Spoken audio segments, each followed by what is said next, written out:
Well, hello everybody, and welcome back to another episode of Maths. Today we are going to be practicing the last video, which was sliding the number line but using subtraction. And I have some problems here prepared. So as always, try these problems out for yourself first, and then we can go through them together. So the first one, solve the following by shifting a number line. So in all of these, we're subtracting 0.6, which means that it'll suffice to just do one number line movement, and that'll solve all of these at once. So I'll prepare a couple number lines here. But one question is how are we going to label our number line? Because in this case, we see that we are subtracting 0.6 and we have numbers like 0.7, 0.1, and so on. So the way we should be numbering the number line is by using kind of these decimal values. So I'll put 0 in the middle, but then I'm going to just go up by 0.1 increments. So go to 0.1, 0.2, 0.3, and so on.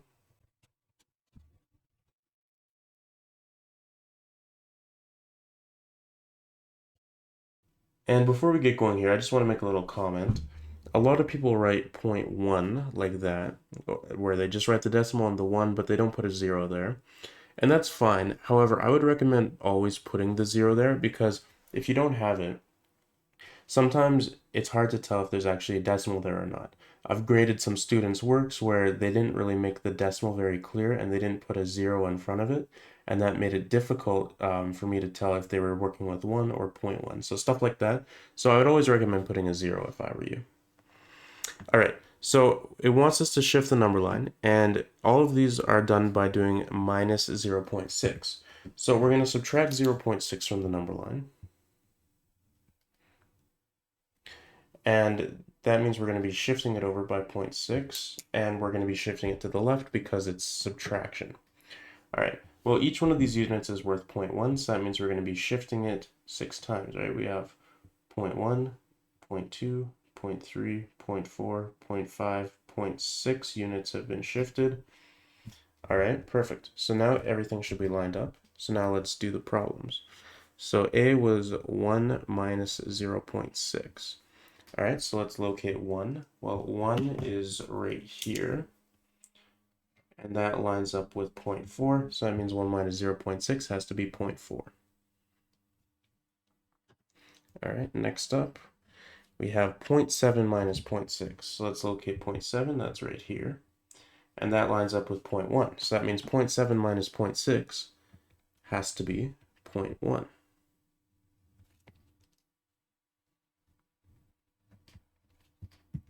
All right, the next one is 0.1 minus 0.6. 0.6 is bigger than 0.1, which means we can expect this answer to be negative. And we look at the 0.1 here, and that lines up with negative 0.5.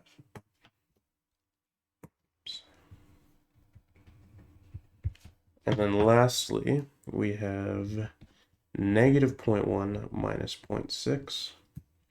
So negative 0.1 is right here. And minus 0.6, that takes us to negative 0.7. So we get negative 0.1 minus negative 0.6 is negative 0.7. All right, perfect. So just because it's all subtracting 0.6, we can answer all of these using one movement to the number line. Perfect. So let's go on to number 2.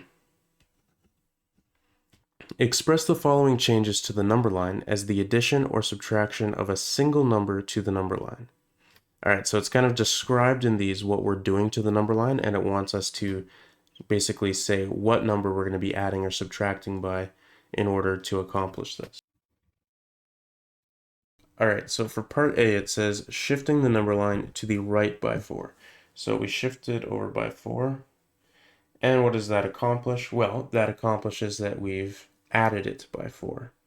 So plus 4 is what we will do to the number line in order to get in this configuration. And we can confirm that by just picking a random point like 0 and saying, hey, it lines up with 4, which means that we did 0 plus 4 to get 4. All right, perfect. Next one, shifting the number line to the left by 1. So I'll put the number line back in its standard position. Shifting it to the left by 1 now, we get something that looks like this. And how did we accomplish that? Well, we moved to the left, which means we're going to be using subtraction. And how much did we move by? Well, we moved by 1 in total, so it should be minus 1. And again, if we pick a point, let's say 6, 6 lines up with 5. Well, how do we get from 6 to 5? By subtracting 1. So we know that that should work. All right, next up, let's do C, doing nothing to the number line. Well, if you recall from the last practice video, how do we do nothing to the number line? Well, that was the same as adding 0, right? Because adding 0 literally just moves nothing. But there's actually another way to write this. Can you figure it out? Well, if adding 0 doesn't move it to the right by anything, subtracting 0 will not do anything either because it won't move it to the left by anything. It'll also stay in the same position, right? So either adding 0 or subtracting 0 will accomplish doing nothing to the number line. All right. And then lastly, we have shifting the number line to the right by 3 and to the left by 7. So to the right by 3, we go 1, 2, 3. And to the left by 7, we go 1, 2, 3, 4, 5, 6, 7. All right, so assuming I did that right, it looks like 0 lines up with -4. And so we would think that our answer should be -4. But we can also confirm this just using numbers, shifting it to the right by 3. So that moves it right by 3. So that's adding 3. And to the left by 7. So that's subtracting 7, right? Moving to the left is subtraction. So we get 3 minus 7, which is -4. And because it wanted us to express the changes as a single number, our answer for D will be -4, not this plus 3 minus 7, because that's kind of separating this overall action into kind of its two underlying actions.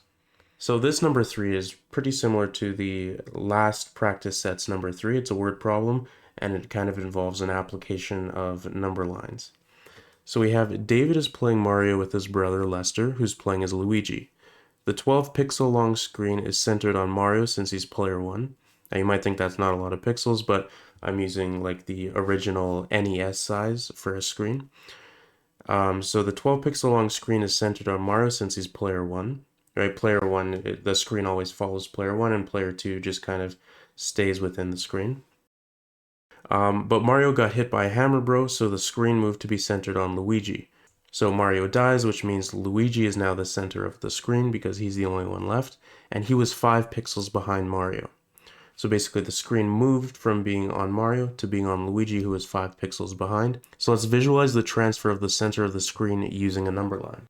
Alright, so I'm going to denote the center of the screen to be 0. That's usually the standard way of doing it.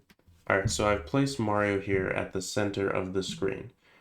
Right, and so as Mario moves, the screen is going to be moving with him, right? And then I'm going to place Luigi, who is 5 pixels behind Mario, so I'm going to put Luigi over here. But I'm not going to actually put Luigi on the number line. The reason for this is a little subtle, but it's that essentially as Mario moves, Luigi doesn't actually have to move, right? Luigi kind of moves on his own. Right, so Mario could be moving backwards while Luigi could be walking towards Mario, or as Mario's going, Luigi could be walking at a slower pace, right? So Mario's moving and the screen's moving with him, but Luigi's kind of, in a sense, free from the movement of Mario. So I'll just kind of put this back where Luigi in this position is 5 pixels behind Mario. All right. So now what we're going to do is Mario dies, right? And we want the screen to move to be centered at Luigi. So I'm also going to write an L down here. So Luigi was 5 pixels behind Mario. I'm just writing the L down here so we can kind of line it up with our number line easier. And so when Mario dies, this is kind of the screen now. So Mario has just passed away, rest in peace. What's going to happen is that the screen is going to move to be centered at Luigi now, right? So what happened is that the screen basically went back 5 pixels. So we basically applied -5 to the number line. So this was the situation before Mario dies. Center screen's at Mario, Luigi is 5 behind him. And now after Mario dies, the screen moves over 5 pixels back, so we subtract because we're going to the left, and Luigi is now at the center. Furthermore, something additional actually happens where Luigi is actually now attached to the center because Luigi's movements are going to be what kind of determine the movement of the screen. All right, so I hope that one made sense, and I hope that one was particularly interesting for you because that's kind of the logic that actually goes on behind the scenes for a lot of these video games and different graphics and so on. All right, so number 4. I shifted a number line such that 4 on the shifted number line lines up with 2 on the still number line. What operation did I apply to the number line? So what I could do is I could take two number lines and compare them. And you still can, but I encourage you before doing that to try and figure this one out mentally. And even though number lines are an incredibly helpful visual tool, it's also very important to kind of develop your own visual reasoning skills kind of within your mind and not constantly have a visual thing to rely on. So try and do this mentally first, and if you're not sure, go ahead and do it with a number line. So mentally, I shifted a number line such that 4 on the shifted number line lines up with 2 on the still number line. Right, so I have two number lines. The one that moved has their 4 line up with 2 on the previous one. Well, when we're comparing number lines, we're basically applying the operation to the shifted number line, and it compares to the still number line. And so that means the operation we would have applied to get from 4 to 2 is subtracting 2. Now, if you didn't follow that logic, and I encourage you to go back and try, we can still do this with number lines to visualize it. So it's saying 4 on the shifted one, which is the one down here. So this is our 4. It says that lines up with 2. So what operation did we do to the number line? Well, to get this 4 to line up with this 2, we shifted it over to the left by 2, namely subtracting 2. All right, so in this situation, we weren't actually given the operation, but we were given kind of the result of the operation and had to figure out what the operation was in the first place. And that kind of problem you're going to find is very common in algebra problems.